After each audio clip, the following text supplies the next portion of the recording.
morning, Chiefs Kingdom. Welcome back to RGR Football. I'm Ryan. This is me going rogue on the Kansas City Chiefs and the NFL and the draft and free agency, and that's what we need to talk about this morning, or by the time you see this morning, it's pretty late here the night before. We found out this evening that the Chiefs are going to be signing Jarran Reed, formerly of the Seahawks, a big, powerful interior defensive lineman. I think actually gives them a little bit of oomph when it comes to the pass rush. It's a nice pairing to put with Chris Jones in relief, probably, of Derek Nottie, who plays the run great, but we all know he's not the pass rusher that they probably need to have in there with Chris.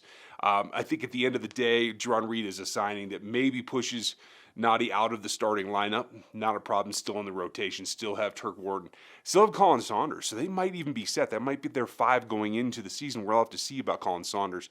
I know a lot of you think he ought to be moving over to the fullback position. I won't argue if that's the way that it goes. We'll see what happens. If you're new, click the like and the sub and the bell notification because, hey, we got more coming for you. There's a Q&A tonight. We'll go through some of this. But what it means is a $5 million guaranteed level contract for 1 year when he could have gotten 8.5 from the Seahawks. That's what they were offering, evidently.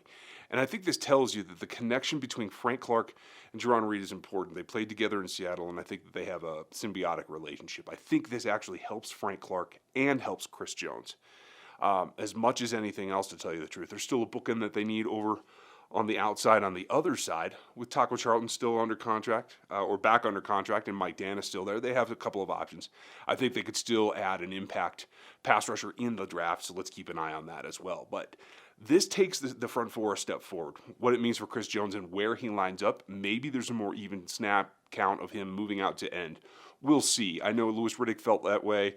I think that will facilitate some, but I don't know how much. I think you really want to attack those A gaps with Chris Jones and Jarran Reed and really hit them hard.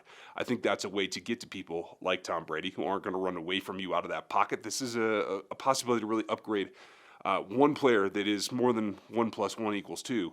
This is 1 + 1 = 6, maybe. I don't know. Somewhere in there. I think he ups Frank's game. I think he helps Chris. I think he ups the whole front. Quite frankly, I think he'll keep Anthony Hitchens a little bit cleaner as well. So I think this is a good thing.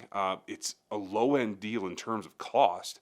I think this comes from not signing Trent Williams. So there's your silver lining of not getting the big left tackle that they were after when free agency first opened. We'll have plenty more on this tonight in the Q&A and probably some follow-up this week as well. But like, sub, bell notification now so you don't miss anything. You guys have a good Monday, and I'll talk to you next time. Thanks for watching this video from the team at RGR Football.